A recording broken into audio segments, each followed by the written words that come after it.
చెప్పండి.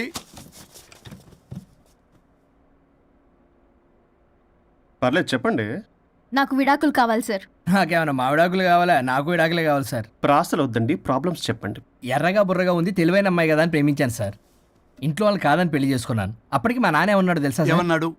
నానా చెప్పు. నాన్న చెప్పు. అంకుల్ చెప్పండి. ప్రేమించి పెళ్లి చేసుకోవడం మన ఇంటి అవంటలేదు. నువ్వు అమ్మాయిని కనుక పెళ్లి చేసుకుంటే నా యావదాస్తిని నా తమ్ముడు కొడుకైన బుల్లెపై పేరు రాసి పారేస్తాను. వామ్మో, ఈ ఆస్తి గొడవలు నాకొద్దు. అన్నయ్య, పెద్దనాడు చెప్పిన మాట విను. ఆంటీ సైలెంట్ గా ఉన్నట్టుంది, మీకు సపోర్టా? అమ్మా అమ్మా చెప్పమ్మా. మీ నాన్న మాట ఎప్పుడైనా నేను చెబుతాటేనా? ఆయన మాటే నా మాట. ఆంటీ తానా తందన బ్యాచ్ అనమాట. మా మమ్మీ కూడా అంతే. వాళ్ళు ఎంత వద్దన్నా ఆఖరికి హరిహరాదులు అడ్డు వచ్చినా గానీ నేను ఈ అమ్మాయిని పెళ్లి చేసుకుంటాను భీష్మించి కూర్చున్నా సార్. ఈ హరిహరాదులు ఎవరు, వాళ్ళ పేర్లు ఆధార్ కార్డ్ నంబర్ ఇస్తే భీష్ముడికి వాళ్ళకి సంబంధం ఏంటో చెప్తే సార్ వాళ్ళు ఎవరో నాకు తెలియదు సార్. నేను ఏదో ఫ్లోలో చెప్పాను. నేను ఫ్లోలో రాశాను సార్. నేను కూడా మా అమ్మా నాన్నని కాదని వీడితో బయటికి వచ్చాను. మా నానమ్మ అసలు ఏమన్నారో తెలుసా సార్? ఏమన్నారు? నానమ్మ నానమ్మా. గ్రానీ. సార్ చెవుడు. ఒసే నాయనమ్మా. తల్లి ఈడొచ్చిన పిల్ల గడప దాటి వెళితే నిన్నే కాదు, నిన్ను కనీ పెంచిన తల్లిదండ్రులు కూడా ఈ లోకం దుమ్మెత్తిపోస్తుంది. అయినా ముక్కు మొహం తెలియని వాడితో ప్రేమ పెళ్లి ఏమిటమ్మా? నాకు అతని ముక్కు మొహం మూతి కూడా తెలుసు. నేను చేసుకుంటా అతనే చేసుకుంటా అని ఇతనితో వచ్చేసి పెళ్లి చేసుకున్నాను సార్. కానీ ప్రేమ పెళ్లిలు 100% సక్సెస్ అవ్వవు అనేది ప్రూవ్ చేశాడు. ఇంట్రెస్టింగ్. ఏం చేశాడు? ఏవని చెప్పాలి, ఎన్నని చెప్పాలి. ఇతను సాడెస్ట్, బైపోలా, పొసెసివ్, సైకో. చూసారా సార్, నాకు ఫిజిక్స్ రాదని ఏదేదో చెప్తుంది. ఫిజిక్స్ కాదయా, మ్యాథమెటిక్స్. ఒరే ఇది కెమిస్ట్రీ రా. ఇతనే ఓ మిస్టరీ. అసలు మీ పెళ్ళి ఎప్పుడైంది? August 15 sir. 17 సార్. అదే అంటే ఆగస్ట్ 10 హాలిడే కదా సార్. దాని తర్వాత 2 days డేట్ ఇచ్చారు సార్. చూసారా సార్, పెళ్లి రోజే గుర్తులేనుడికి పెళ్ళాం ఏం గుర్తుంటుంది? అసలు ఇతనికి నా ఫోన్ నంబర్ కూడా గుర్తుండదు సార్. నాకెందుకు తెలియదు సార్. చెప్పు. 98490 కాదు 9840099.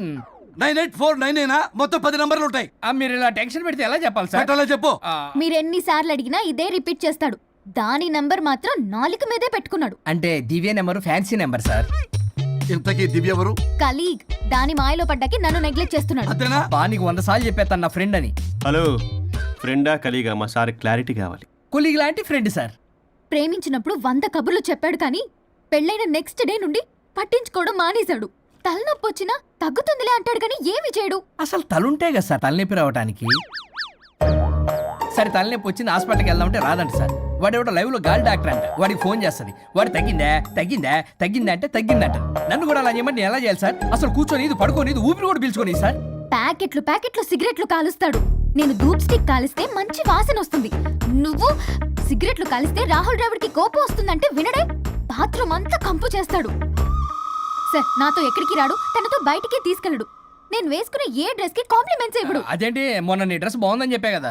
అన్నాడు సార్. దివ్య నీ డ్రెస్ ఈ రోజు చాలా బాగుంది అన్నాడు సార్. మరి ఇంకే? నా పేరు పల్లవి సార్. సార్ ఏదో రాస్తున్నారేంటి sir? You done the world's greatest mistake bro. అబ్బా అది ఏదో ఫ్లోలో అన్నాను సార్. నేను కూడా ఫ్లోలో రాస్తున్నాను సార్. సార్ ఇప్పుడు మీ ఆవిడ మిమ్మల్ని ఏమని పిలుస్తుంది? మేడం కి సార్ అంటే పిచ్చి. హరి డార్లింగ్ అని పిలుస్తుంటది కదా సార్. తను మీ షర్ట్ చూసి హరి డార్లింగ్ నీ షర్ట్ బాగుంది అనబోయి గిరి డార్లింగ్ నీ షర్ట్ బాగుంది అంటే మీకు ఎలా ఉంటుంది? పత్తులు క్రికెటరు. అవునే అడగండి. అమ్మా ఇక నీ ప్రాబ్లం చెప్పు, మమ్మల్ని ఇరికించమాకు. చూసారా సార్, ఇది ఎవరికైనా ప్రాబ్లం క్రియేట్ చేస్తుంది. దీని మనసు నుండే విషప ఆలోచనలు. ఇది ఆలోచించే విధానం కృష్ణపల్ నోయలు కూడా అర్థం కదా సార్. ఎవడరా వాడు? Famous comedian sir. ఓ కమెడియనా? ఎస్పీ గారి లాగా. అతను సింగర్ గా సార్. సింగరా? తెలీదా? చూసారా సార్, మీకన్నా తెలుసు. వీడికేమీ తెలీదు. ఇక నా వల్ల కాదు, వెక్స్ అయిపోయాను సార్. నాకు డివోర్స్ కావాలి. అది వెక్స్ అయింది, నేను ఫిక్స్ అయ్యాను. నాకు డైవర్స్ కావాలి సార్. మీరు చెప్పింది వింటుంటే ఇవి భరించలేని, పరిష్కరించలేని కఠోరమైన ప్రాబ్లమ్స్. ఈ విడాకులు మీకన్నా నాకు చాలా ఇంపార్టెంట్. ఎందుకంటే నా 100వ విడాకులు గిన్నిస్ బుక్కి చివరి మెట్టు. అమ్మయ్య, ఇక మేము మర్చిపోవచ్చు అనమాట. ఇక మీరు మర్చిపోయిన ఆ విషయం నేను మర్చిపోను.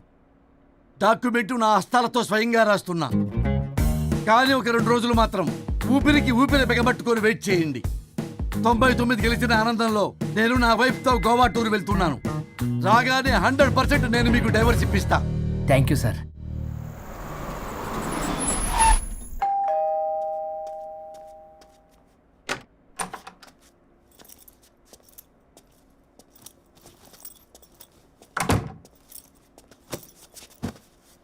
నువ్వేంటి ఇక్కడికి వచ్చావు? మరి ఎక్కడికి వెళ్ళాలి? డైవోర్స్ అనుకున్నాం కదా, ఇక ఇంట్లో కలిసి ఉండడం కుదరదు. సరే మీ ఊరికి టికెట్ వేస్తాలే. ఎందుకు? మా అమ్మ నాన్నల్ని పలకరిస్తావా వెళ్ళి? లేదు, నిన్నే పర్మనెంట్గా అక్కడ పంపుదామని. నేనెళ్ళవేంటి? ఇక్కడే ఉంటా. ఇది నా ఇల్లు. ఇది నా ఇల్లు కూడా. చిచ్చి, నీతో కలిసి ఇల్లు కొనడం నాది బుద్ధి తక్కువ. అసలు నీతో కలిసి ఉంటా నాది బుద్ధి తక్కువ. అయితే పో, ఇంకా ఇక్కడెందుకు? అయితే నా వాటా నా మొహాన పడే నేను వెళ్తా. ఇప్పటికిప్పుడు ఇవ్వడం కుదరదు. ఇప్పటికిప్పుడు నేను వెళ్ళటం కుదరదు.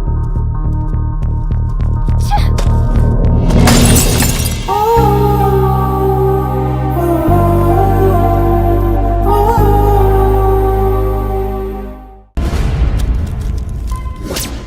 Hi, this is Isha Chavla. This is Manara Chopra. Hi, this is Kartikeya.